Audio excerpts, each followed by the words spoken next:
Hello, everybody. Welcome along. My name is Benjamin Bloom. This is the Benjamin Bloom Football Channel, and we are back on season review duty, trying to go through and do a review of every club's season. We're nearly there. How many have I done now? 90. So this is number 20. So 4 to go after this one. Today, we're going to be looking at Reading. Apologies to Reading fans because I did Stoke first, because as I started researching Reading, we knew that a new manager was going to come in. So I thought I'd just wait until that was all done to really give a proper look. Yeah, I should have got it done closer to the end of last season. But hey, use it how you will. And it's kind of half a review, half a look ahead at next season now, given what's gone on. Let's set up the context. That's the end of the 18-19 season for Reading. It's January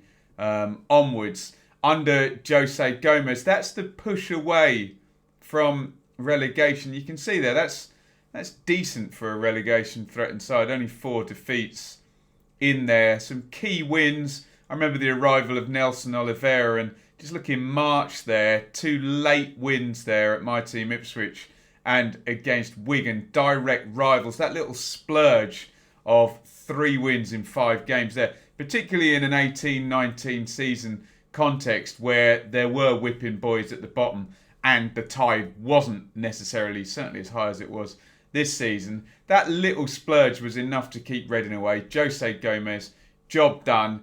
There you can see, look, with the 31 and the 32 points, Ipswich and Bolton way adrift, and Reading comfortably there. Gomez doing what he was essentially brought in to do after Paul Clement, wasn't it?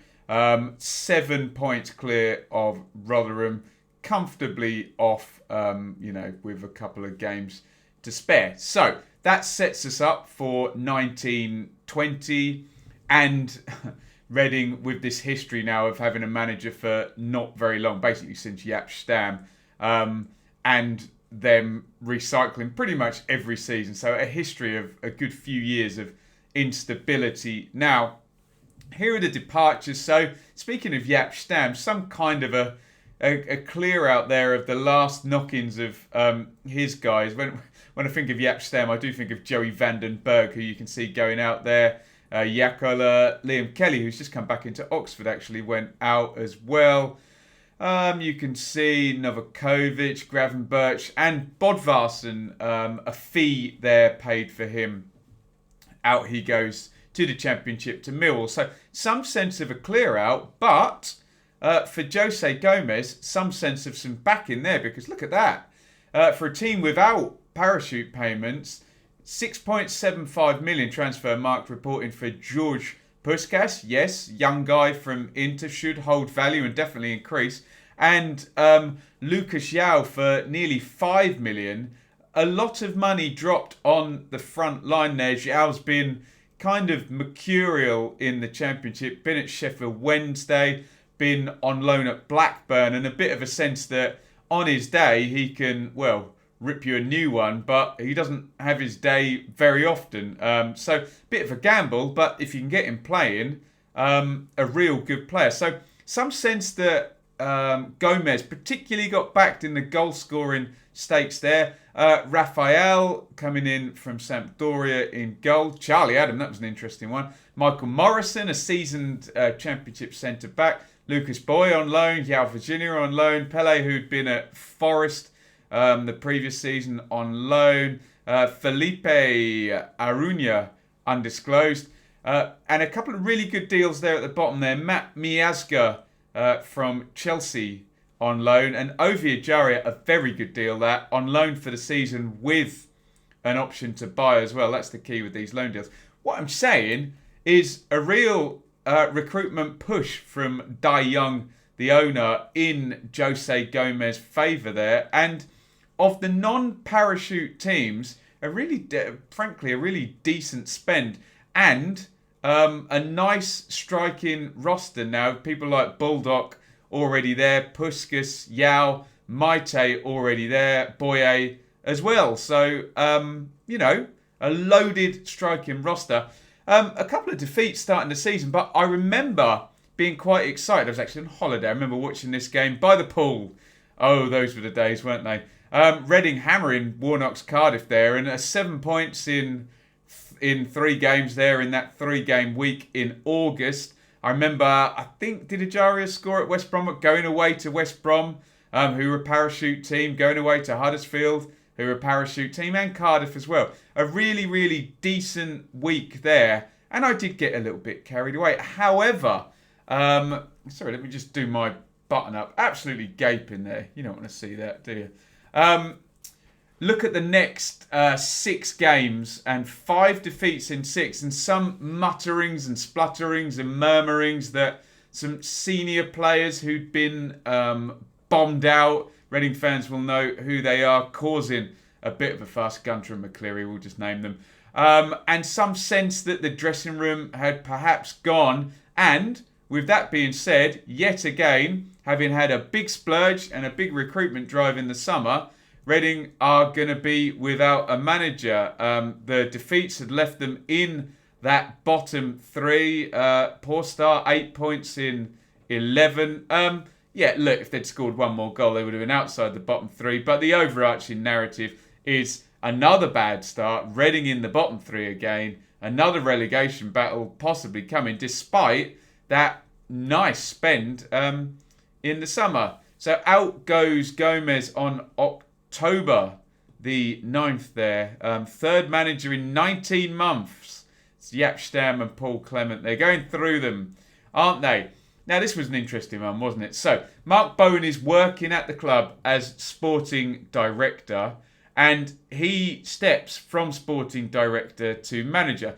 Now, everybody, including myself, was a bit unfair, I think, to Mark Bowen on this one, because obviously a sporting director normally hires a manager. So the easy and probably incorrect narrative was, has Mark Bowen basically gone, well, why don't I have a bash at this? Why don't I put myself front and centre? Whereas I think what we're looking at, if you can see there, there's quotes from Nigel Howe there, the chief exec. In the relatively short period of time Marcus spent at Reading's commanded respect and admiration from all he's worked alongside. Perhaps he was shuffled in by Nigel Howe, the chief exec. We'll never know. Certain people will know inside there. But I do think Mark Bowen got some very sceptical press there. And he wasn't really a normal sporting director. There are some people who, if you think of a Stuart Webber or a Damien Comolli, they're not an ex-player or with a managerial CV. Whereas Mark Bowen had worked alongside people like Mark Hughes and Steve Bruce for many, many years. So maybe the kind of feeling towards Bowen was a little bit unfair there. And the results, he proved us all wrong, didn't he? Because really, really impressive from coming in. Yes, there was a sense maybe of underachievement in those last games under Gomez, and given the spend, they should have been doing better anyway. And Bowen really pulls them up there. 1, 2, 3, 4, 5, 6, 7, 8, 9, 10, 11, 12. So 13 games there up to year end. Year end actually isn't helpful because there's another win coming after that. But 3, 6, 7 wins and 3 draws and 3 defeats in 13. Sounds like 24 points in 13. Really, kind of automatic promotion form over those first 13 games. Superb stuff from Bowen. He got them a bit tighter.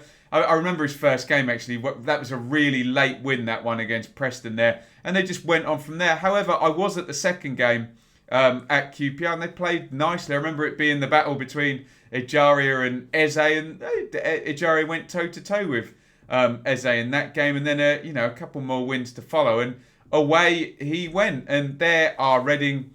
not third bottom anymore, not joint on points with that relegation line. Now 11 points clear of it. So what you would call a very decent appointment when your form changes that much. Again, there is the caveat. Was Gomez massively underachieving, and had he lost the dressing room given the spend? Possibly. But I think 2 things can be true. I think perhaps Gomez slightly underachieved and Bowen certainly slightly overachieved. And this is the thing, he took what Gomez had and ran with it, because look, there are the departures, not really a lot going. Vita Manone had been there for ages. He goes out is that Norwegian flag in there or a Danish flag? Help me out there. Someone will let me know in the comments there. We'd already mentioned Arunia. Maybe I had that in the wrong period there. But look, not a lot going on in terms of ins and outs. Up to lockdown, it slows down a little bit. You can see a run there. 1, 2, 3, 4, 5, 6, 7 games without a win. But still pragmatic, still not losing too many. 3 defeats in those games. Look, obviously, 4 points in 7 is not great. However, still some wins coming in there. Some away wins, actually, at Fulham, at Sheffield Wednesday. And then going into lockdown there, back-to-back wins as well. So you're 3 wins in 5 and just sticking in that 14th place. Comfortably off. The gap has closed a little bit there. I've talked loads this season about the rising tide. This is about the point where you have teams like Luton and Barnsley. Wigan are going to go mad. Stoke, Huddersfield, Borough, all going to edge for... I mean, those last 3, Stoke, but Huddersfield and Borough, not quite so much. But my point being that this season, the bottom 6 level of points was a lot higher, certainly than last season, and higher than traditionally. So Reading looking absolutely fine there in 14th place. We end the campaign. Reading on the beach a little bit, but another 7-point week like in August there, and a couple of sort of relegation rivals just pushed away a little bit more in Luton and Charlton there with away wins and 3 clean sheets there, complete shutdown there just to keep Reading safe. However, the on the beach finish there, 3 defeats to Borough, Blackburn, and they let Swansea into the playoffs over the line with that last day on the beach special. But 14th, they seem destined to be there. Nice and clear, 8 points clear. Decent job done. And then you look ahead to next season, given Reading never get a manager into year 2 of the plan. Now, before we go on to the analysis, we do have to add the post-season stuff. So, Nigel Howe steps away. He's fired, basically, isn't he, from the CEO role. He takes a sidestep, basically. Retitling, I think it's called in the corporate world. He's going to be vice chairman now and not CEO. Dai Young Pang, who has worked closely with Mr. Dai Young for a number of years, will now step up as chief exec. That is not good news for Mark Bowen, because he wants to bring in his own man. And it is Vajko Paunovic comes in as Reading manager. No, I hadn't heard of him either. We've done our research since, but this Sky Sports report gives us some idea there. Last job with Chicago Fire in the MLS, and under 18 and under 19 and under 20 manager for Serbia. So using representative teams. We've seen this in the Championship a fair bit. I mean, take the Steve Cooper example. Managers who've worked with representative teams then using that knowledge of the player. So I wonder whether we will see any Serbian players who he'd worked with, particularly those under 20s, the FIFA World Cup in 2015. Presumably some decent players in that market. Not good news for Mark Bowen. He decided that he's not happy with this and he's going to walk away, having gone sporting director, done the manager job, done a pretty decent job, but a restructuring and he is out. I would like to thank Mark for the hard work he has put in as manager and the commitment he showed to our first team affairs during and after football's lockdown situation. I would like to wish him well in his future endeavours. The classic you're fired sort of speech, mutual consent thing, but that's the end of the kind of restructuring. There's the analysis of Reading's season. Starting at the top there, you can see Maite and Puskás, 13 and 12 between them. Decent on the front 2 there.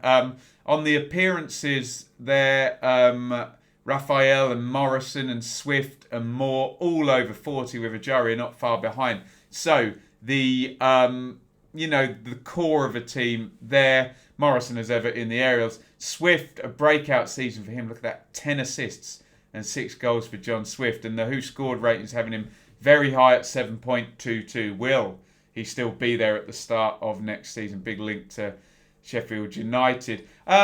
Look at the team. It's pretty decent. Raphael's decent. Obviously, Miazga was in on loan, so maybe they're going to have to do something there. Morrison and Moore, yeah, steady. Yidam and Richards, yeah, okay. Maybe could you upgrade there? I don't know. Am I being unfair?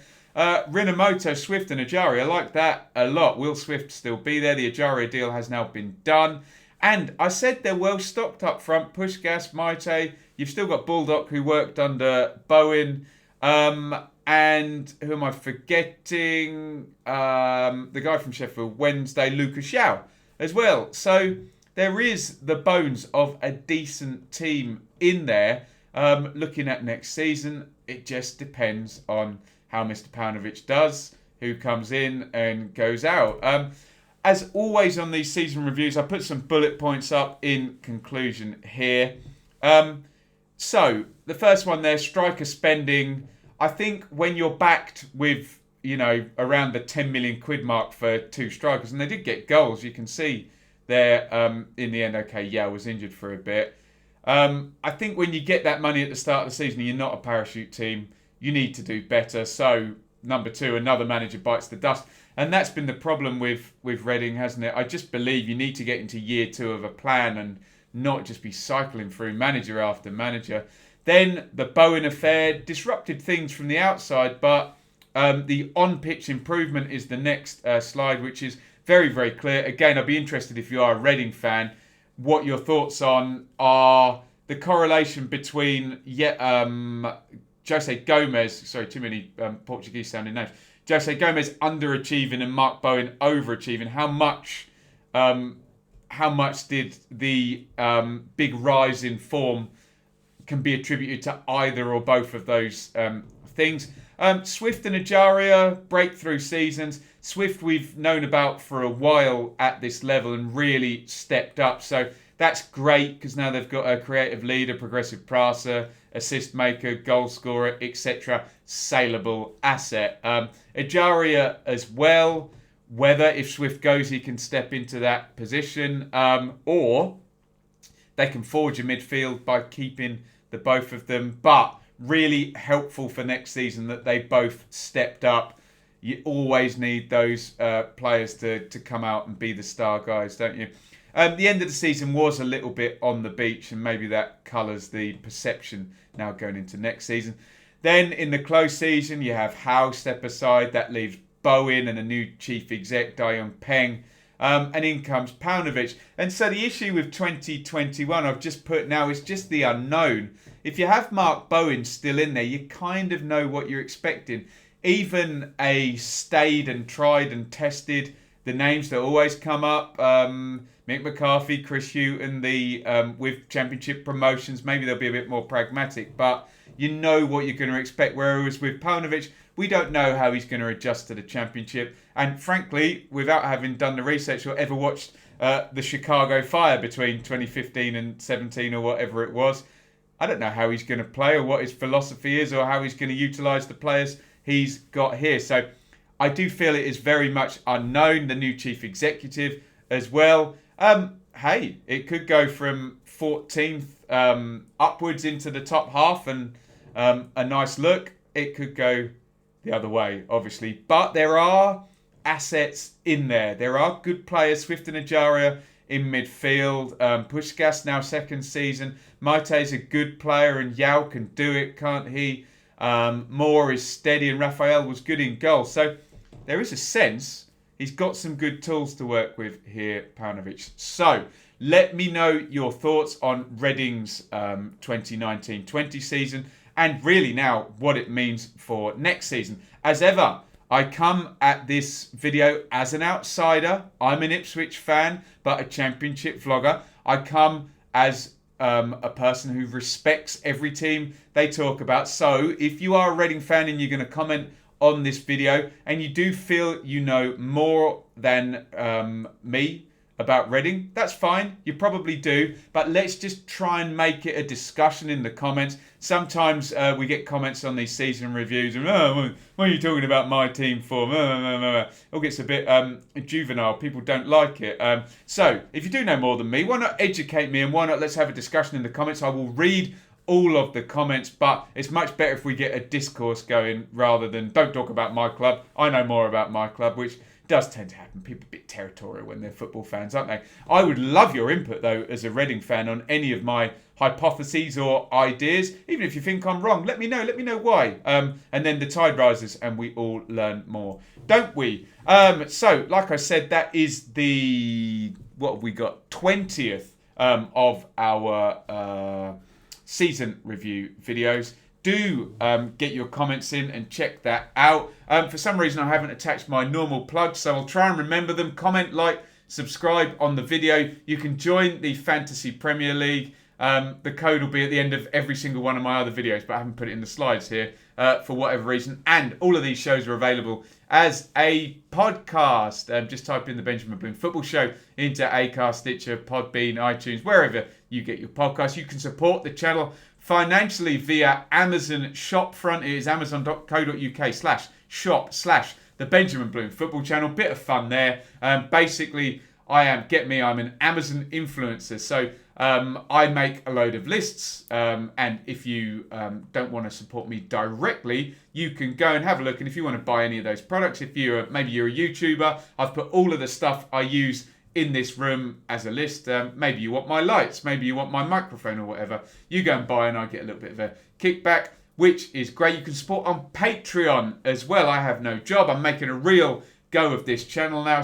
But we have, what do we have? 11,827 subscribers. Maybe if that was 111,000, I wouldn't need a Patreon. But it's 11,000, which is wonderful. However, I do still need your support. $3 per month is just like a donation to a fellow football supporter hoping to make his ambition. Wouldn't that be great? But for $5 per month, you can get some extra content, weekly Patreon-only exclusive content, vlogs and Q&As over there. And we are open for sponsorship as well now. If you run a small business, you can sponsor the channel. Or if you're a fan, we do for better rates, fan sponsorship. You can sponsor a specific series and get shout outs and perks and things of that nature for doing that. Sorry for all the monetary plugs, but I'm afraid it has to be that way when I'm trying to do this full time. It's not a hobby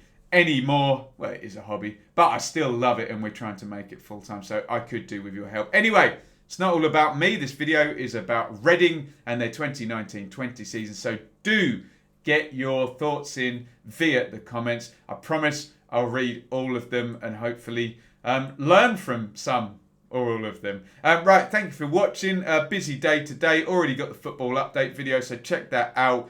And should be a championship analysis video going up when I finish doing the work on that. I've got another 4 of these to do, and then we are honing in on the new season, so I must get all of these done. Thank you for watching. Over and out. See you on the next video.